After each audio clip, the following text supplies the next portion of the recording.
നമസ്കാരം.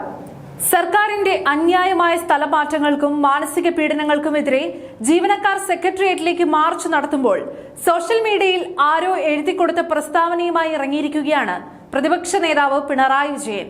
Kasaragod കളക്ടറേറ്റിലെ senior clerk ആശാലതയുടെ ദുരന്തവും കുഴഞ്ഞുവീണ് മരിച്ച ചൊക്ലി സ്വദേശി ദീപാരേഖയുടെ അനുഭവവും കണ്ണൂർ മെഡിക്കൽ കോളേജിലെ ഡോക്ടർ രാധാമണി നേരിട്ട മാനസിക പീഡനങ്ങളും ഒക്കെ ചൂണ്ടിക്കാണിച്ചാണ് ഇപ്പോഴത്തെ സർക്കാരിനെതിരെ പിണറായി കണ്ണീരൊഴുക്കുന്നത്. എന്നാൽ സ്വന്തം ഭരണകാലത്ത് നടന്ന കൊടും ക്രൂരതകൾ മറച്ചുവെച്ച് ഇത്തരമൊരു ഇരവാദം ഉന്നയിക്കുന്നതിലെ വൻ ഇരട്ടത്താപ്പ് കണ്ടാണ് കേരളത്തിലെ ജനങ്ങൾ ഇപ്പോൾ പരിഹസിച്ചു തള്ളുന്നത്. ഇവിടെ വളരെ ലളിതമായ ഒരു വസ്തുതയുണ്ട്. മുൻ LDF സർക്കാരിന്റെ കാലത്ത് നിയമവിരുദ്ധമായി തിരികെ കയറ്റിയ സ്വന്തം ആളുകളെയും ശമ്പളം മാത്രം വാങ്ങി ജോലി ചെയ്യാതെ മാറി നിന്നവരെയും നിർബന്ധമായും സ്ഥലം മാറ്റുക തന്നെ വേണം. കാരണം അതുതന്നെയാണ് ഏതൊരു ഭരണകൂടത്തിന്റെയും ശരിയായ നടപടി. സർക്കാർ മാനദണ്ഡങ്ങളും റൂളുകളും അനുസരിച്ച് കൃത്യമായി ജോലി ചെയ്യാൻ താല്പര്യമില്ലാത്തവർക്ക് സർവീസിൽ തുടരാൻ അർഹതയില്ല. അങ്ങനെയുള്ളവർ ജോലി രാജിവെച്ച് പുറത്തു പോകുകയാണ് വേണ്ടത്. കാരണം ഒരു സർക്കാർ ജോലിക്കായി രാത്രിയെന്നോ പകലെന്നോ ഇല്ലാതെ കഷ്ടപ്പെട്ട് പഠിച്ച് ലക്ഷക്കണക്കിന് അർഹരായ ഉദ്യോഗാർത്ഥികളാണ് പുറത്ത് കാത്തു നിൽക്കുന്നത്. ഒരു ജീവനക്കാരൻ സർവീസിൽ എവിടെ ജോലി ചെയ്യണമെന്നത് തീരുമാനിക്കാനുള്ള പൂർണ്ണമായ അധികാരം സർക്കാരിനുണ്ട്. അന്യായമായ സ്ഥലമാറ്റവും മാനസിക പീഡനവും മൂലം ജീവനക്കാർ മരിക്കുന്നുവെന്ന് വിലപിക്കുന്ന പിണറായി വിജയനോട് കേരളത്തിലെ ജനങ്ങൾക്ക് ഒരൊറ്റ ചോദ്യമേ ചോദിക്കാനുള്ളൂ. കണ്ണൂർ ADM ആയിരുന്ന നവീൻ ബാബുവിനെ കുറിച്ച് താങ്കൾ എപ്പോഴെങ്കിലും കേട്ടിട്ടുണ്ടോ? താങ്കളുടെ സ്വന്തം ഭരണകാലത്ത് സ്വന്തം പാർട്ടി നേതാക്കളുടെ പരസ്യമായ അധിക്ഷേപവും ഭീഷണിയും മാനസിക പീഡനവും സഹിക്കാനാവാതെ സ്വന്തം ജീവൻ ഒടുക്കേണ്ടി വന്ന ഉദ്യോഗസ്ഥനായിരുന്നു നവീൻ ബാബു. അന്ന് ഭരിക്കുന്ന സമയത്ത് ആ കുടുംബത്തിലേക്കൊന്ന് തിരിഞ്ഞു നോക്കാനോ അല്ലെങ്കിൽ അതിന് കാരണക്കാരായ സ്വന്തം പാർട്ടി നേതാവിനെതിരെ നടപടിയെടുക്കാനോ പിണറായി വിജയൻ തയ്യാറായിരുന്നു.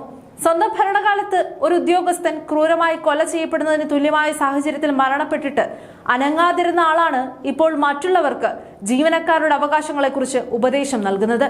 ഇപ്പോഴത്തെ സർക്കാരിന് അഹങ്കാരമാണെന്ന് കുറ്റപ്പെടുത്തുന്ന പിണറായി വിജയൻ കഴിഞ്ഞ 10 വർഷക്കാലം കേരളം കണ്ട ഏറ്റവും വലിയ അഹങ്കാരത്തിന്റെയും ധിക്കാരത്തിന്റെയും പ്രതീകം താനായിരുന്നുവെന്ന് സൗകര്യപൂർവ്വം മറക്കുകയാണ്. മാധ്യമപ്രവർത്തകരോടും സാധാരണക്കാരോടും ജീവനക്കാരോടും പരസ്യമായി കടക്ക് പുറത്തുനിന്ന് ആക്രോശിച്ചതും ഉത്തരവാദിത്തപ്പെട്ട ചോദ്യങ്ങൾ ചോദിക്കുമ്പോൾ മാറി നിൽക്കുന്ന പറഞ്ഞ് ഭീഷണി മുഴക്കിയതും ഈ കേരളം തത്സമയം കണ്ടതാണ്.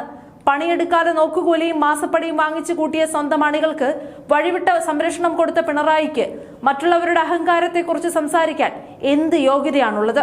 സ്വന്തം കണ്ണിലെ വലിയ മരക്കൊമ്പ് മാറ്റി നിർത്താതെ മറ്റുള്ളവരുടെ കണ്ണിലെ ചെറിയ കരടെടുക്കാൻ നടക്കുന്ന ഇത്തരം നേതാക്കളെ ജനങ്ങൾ പുച്ഛത്തോടെയല്ലാതെ കാണില്ല. സ്വന്തം PR ടീം എഴുതി കൊടുക്കുന്ന എന്തും വിശ്വസിച്ച് സമൂഹ മാധ്യമത്തിൽ പോസ്റ്റ് ചെയ്യുമ്പോൾ അത് തനിക്ക് തന്നെ തിരിച്ചടിയാവുകയാണെന്ന് പിണറായി വിജയൻ മനസ്സിലാക്കുന്നില്ല.